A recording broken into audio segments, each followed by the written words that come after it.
friends, let's talk about metallic bond. So we know about 118 elements. हमें अभी आज तक क्या है, लगभग 118 एलिमेंट्स के बारे में जानकारी है. और ये जो एलिमेंट्स हैं, ठीक है, उनके नेचर के हिसाब से, उनके गुणों के हिसाब से तीन तरह के होते हैं. कौन से होते हैं? Metals, non metals, right, and metalloids. 118. और इनमें से क्या है, लगभग 75% के हमारी मेटल्स हैं. मेटल्स हैं, लगभग 75% मेटल्स हैं.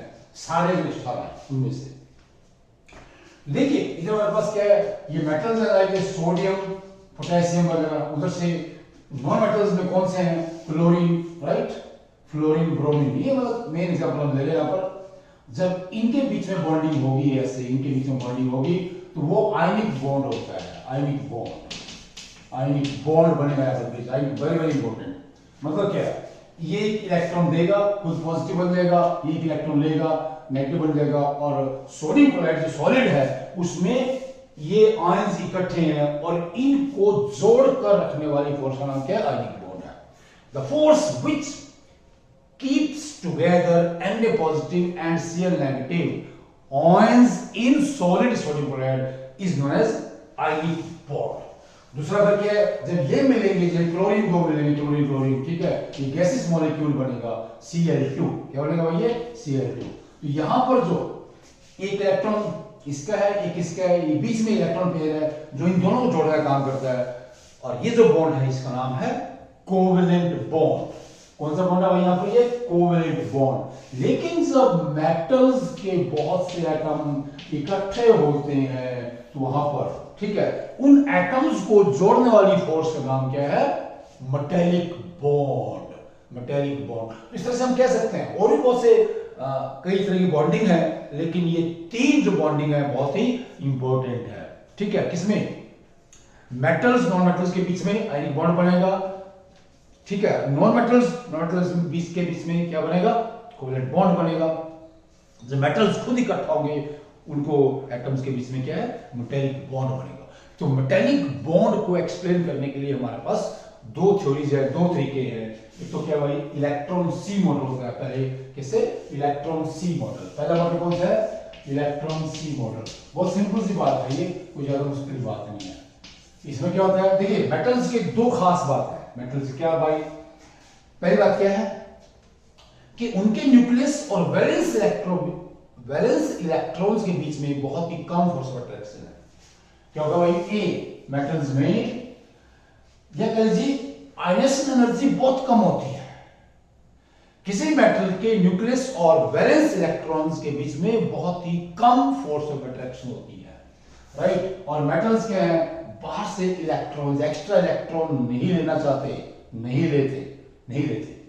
और जो किसी मेटल में क्या होता है, मेटल के अंदर जो सॉलिड मेटल है उसके अंदर ही क्या भाई, एटम्स इलेक्ट्रॉन लूज कर देते हैं. तो जब कोई एटम इलेक्ट्रॉन लूज करेगा तो उसके ऊपर पॉजिटिव चार्ज होगा. ऐसे ये पॉजिटिव चार्ज है. तो मेटल्स में क्या है, there is an aggregation of cations and electrons. या कैटायंस क्या है? इलेक्ट्रॉन्स के समुद्र में बहुत से इलेक्ट्रॉन्स है, नेगेटिव चार्ज है, बीच में कैटायन घुसे हुए हैं. और कैटायंस और इलेक्ट्रॉन्स के बीच में जो फोर्स ऑफ अट्रैक्शन है, that is metallic bond. The force of attraction between electrons and kernel जो होते हैं, इनको जो हमारे पास ये पॉजिटिव कैटायंस है, किसके अंदर? मेटल्स के अंदर, सॉलिड मेटल के अंदर. तो ऐसा हम दिखा देंगे इसको. प्लीज ऐसे बढ़ा दीजिए इलेक्ट्रॉन सी मॉडल बनाने के लिए. ज्यादा नहीं लेंगे हम, ऐसे थोड़ा निकालेंगे इसको, राइट. ऐसे हो गया ये कैटायंस है और यहाँ पर इलेक्ट्रॉन्स हैं. ये इलेक्ट्रॉन ऐसे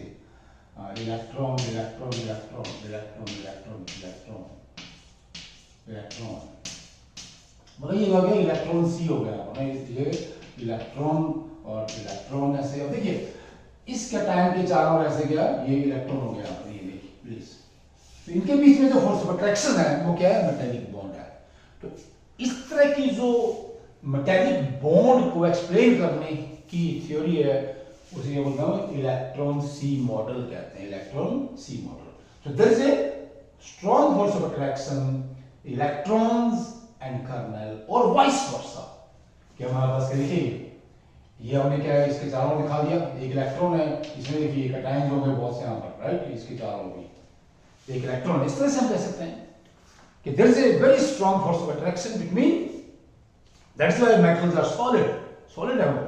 मेल्टिंग पॉइंट्स बहुत ज्यादा होते हैं मेटल्स के, टंगस्टन का मेल्टिंग पॉइंट बहुत ज्यादा है टंगस्टन मेटल का, लेकिन मरकरी का एक्सेप्शन है, उसका मेल्टिंग पॉइंट बहुत ही कम होता है, वो लिक्विड होता है। दूसरा क्या है, बैंड थ्योरी है। Band theory is very very important.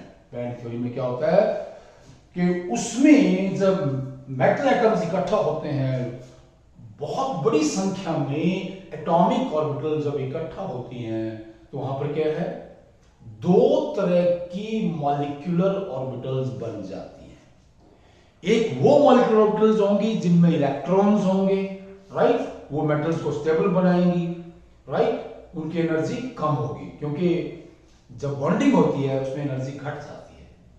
Bonding electrons क्या करते हैं भाई, एनर्जी को कम करते हैं।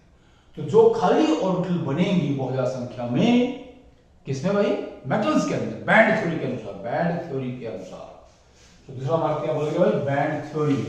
नंबर 2 इज बैंड थ्योरी, किसकी, मैकेनिक बॉन्डिंग की।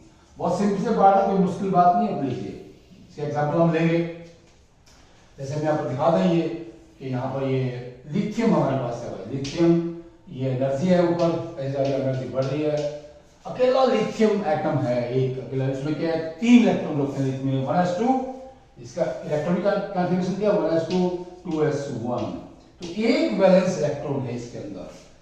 तो मेटल्स में क्या भाई, अब और देखो 2p की 3 ऑर्बिटल्स खाली है। तो मेटल्स में खास बात क्या भाई, जो वैलेंस ऑर्बिटल्स हैं उनकी संख्या वैलेंस इलेक्ट्रॉन से ज्यादा होती है। In metals the number of valence orbitals is more as compare to number of valence electrons.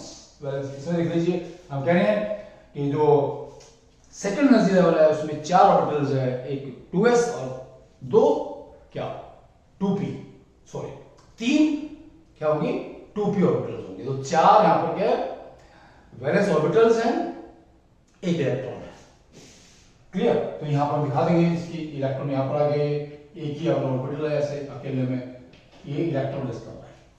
लेकिन जब 2 ये एटम इकट्ठे होंगे लिथियम के, तो दो ये ऑर्बिटल मिलेंगे आपस में, 2s ऑर्बिटल आपस में मिलेंगे, तो क्या होगा, एक यहां पर इलेक्ट्रॉन होंगे ये ऑर्बिटल, इसमें ये देख लीजिए एनर्जी कम होगी यहां पर इसकी ऐसे, और ये खाली है, यहाँ पर खाली होगी। अगर ये 3 मिलेंगे यहाँ से यहाँ पर 3, तो 3 ऑर्बिटल बन जाएंगे ऐसे, 2 इलेक्ट्रॉन भी 3 हो जाएगा ना, 3 एटम्स के इलेक्ट्रॉन भी हमारे पास क्या है, ये हो जाएंगे ऐसे, और यहाँ पर आएंगे 4 में 4। लेकिन अगर ये n लिथियम एटम्स, n का मतलब क्या भाई, बहुत बड़ी संख्या में जब लिथियम एटम्स लिथियम सॉलिड के अंदर इकट्ठे होते हैं, तो वहां पर क्या है, ये ऑर्बिटल्स है यहाँ पर ये इतनी ज्यादा संख्या में बन जाती हैं, जिनमें इलेक्ट्रॉन्स होंगे नीचे वाले, जिनमें इलेक्ट्रॉन्स हैं नीचे वाले, वो इतनी ज्यादा संख्या में बन जाती हैं कि वो ओवरलैप कर जाती हैं ऐसे ना, ऐसे इकट्ठा हो जाती है। या ये बैंड का मतलब होता है समूह, बैंड का मतलब होता है ग्रुप, ये ध्यान रखिए प्लीज, बैंड ग्रुप समूह, ये बन जाता है ग्रुप। जब बहुत सी चीजें इकट्ठे होते हैं तो उनका एक तरह से हम बोलेंगे उनका बैंड है वहां पर ये। तो यहाँ पर ये बहुत सी हमारे पास क्या है, अब ये देखिए प्लीज, एक तरह से मॉलिक्यूलर ऑर्बिटल्स है ये, इनमें इलेक्ट्रॉन्स हैं, अब ये ओके प्लीज इकट्ठे हो गए, बैंड बन गया, स्मूथ बन गया पर, ठीक है।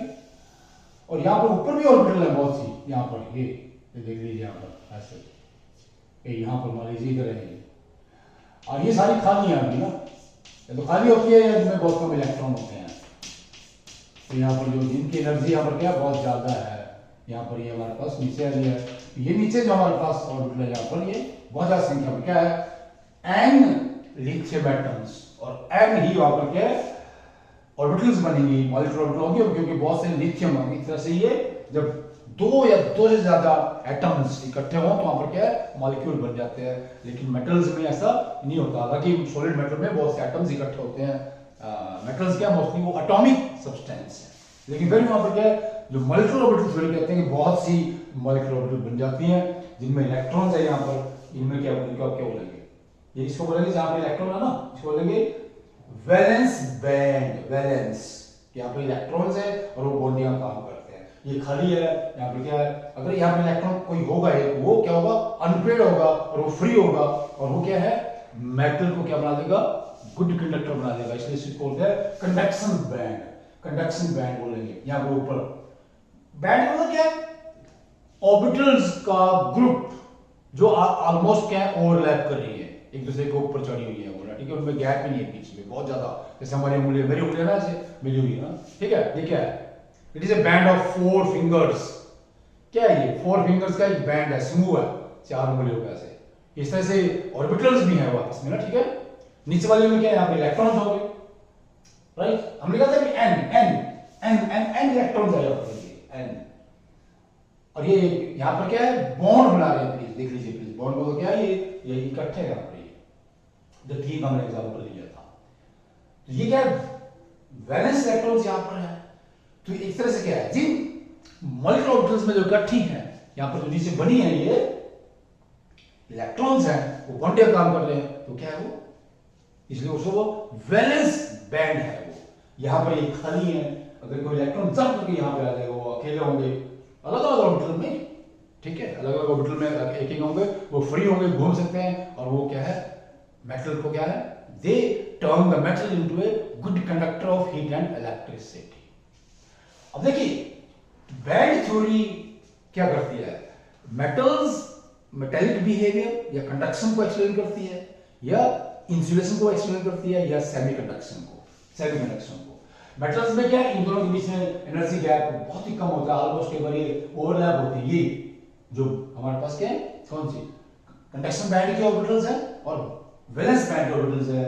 मेटल्स में जो गुड कंडक्टर है ऑलमोस्ट इकट्ठे होते हैं, यहां से इलेक्ट्रॉन आराम से इधर आ जाते हैं और फ्री होते हैं, और मेटल क्या है, वो क्या बनाते हैं, गुड कंडक्टर।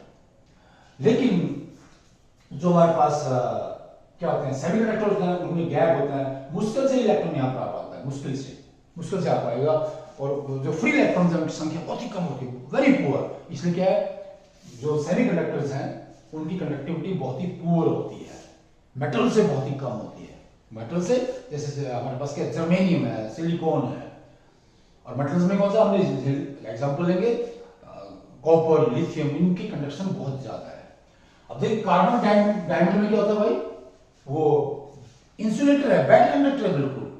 जो डायमंड है, कार्बन का इलेक्ट्रॉन, उसमें करंट पास नहीं होता है। उसमें क्या है कि यहां पर देखिए कि जो वैलेंस बैंड और जो हमारे पास यहाँ पर ये कंडक्शन बैंड है, इसमें एनर्जी गैप हो जाता है, इलेक्ट्रॉन्स यहां से यहां आ नहीं सकते, और यहाँ पर जो आपका वैलेंस बैंड के इलेक्ट्रॉन्स है, जो बॉन्डिंग इलेक्ट्रॉन्स है, वो पेयर्ड है, और वो किसी भी सब्सटेंस को क्या भाई, बैड कंडक्टर बनाते हैं।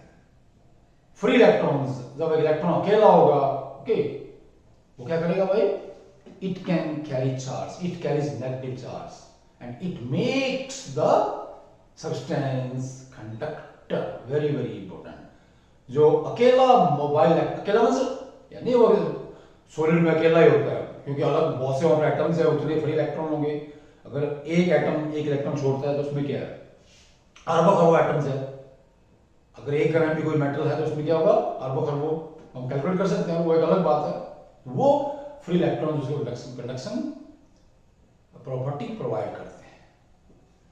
देखिए कंडक्टर में क्या होगा, यहां पर ये जो ऑर्बिटल्स हैं, ये वैलेंस बैंड की और कंडक्शन बैंड की, ये ओवरलैप होते हैं, इनमें गैप ही नहीं होता, इलेक्ट्रॉन्स यहां से आसानी से एक दूसरे में क्रॉस कर जाते हैं, और ये बन जाता है कंडक्टर।